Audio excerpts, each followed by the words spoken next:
Okie dokie, this thing should work. I don't know why they made us record this if we were... Oh, fuck, it's on. Submission of Bella Mendoza Cardenas pertaining to her encounter with the Chupacabra on September 4th, 2009 in Washington State. Submission starts. Growing up on a farm wasn't fun. Not for me, I mean. This was all berries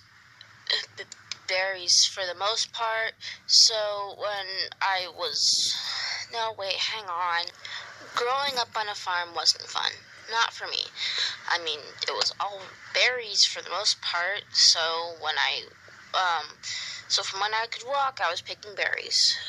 My shoes were permanently stained from stepping on fallen blueberries and raspberries. There were always some other teenagers there for the summer picking up berries too, but Dad was saving up the big equipment so we wouldn't just have to hand pick it all.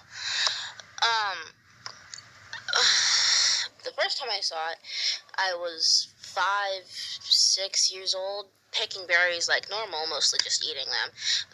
My parents, the ones I got put with, told me not to eat them because of all the pesticides, but I thought they lied about everything since I just found out I was adopted. So I just figured they didn't want me eating the berries. They were making me work extra since I was acting out that day. I still don't remember what I did to earn an extra hour of berry picking, though. But I know it probably wasn't justified. So I was alone, 5 years old, in a massive berry field, and there might have been a couple rows over maybe, but it was mostly quiet. And then I noticed what I thought was a coyote running around like a row away from me. That was absolutely terrifying because the idea of a coyote existing on a farm was terrifying in itself. And I was just kind of frozen, staring at where the rustling in the bushes was from. But it didn't make any sounds besides from it brushing against the leaves and a heavy, raspy breath. And there was only one, I think. Thank God there was only one. I don't think I would have been able to get if there was more than one. So I just stood there, petrified, while the rustling and panting got closer and closer. And then I saw it push through the brush. Whoever told you that they look like dogs are wrong. Whatever they saw was a sick dog or whatever wild canid was living in that area. Really, they're much worse. It looked really spindly and pale, but I don't know if that was because it might have been unhealthy.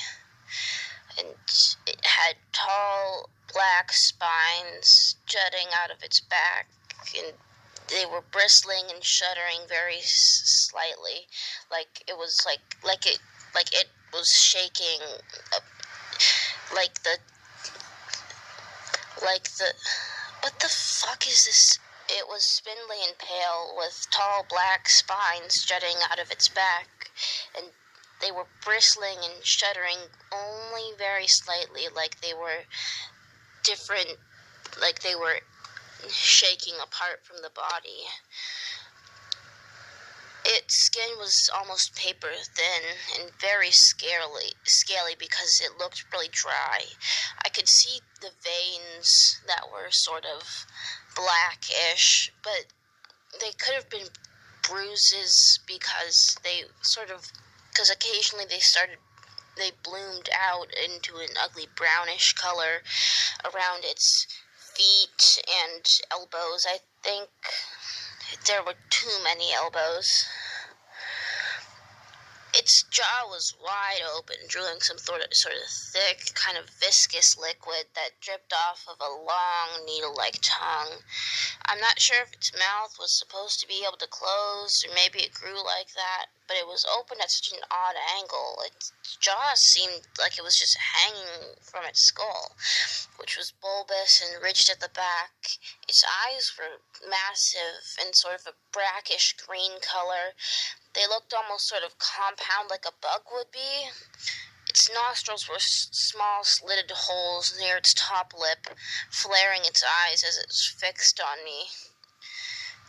Its body wasn't much better.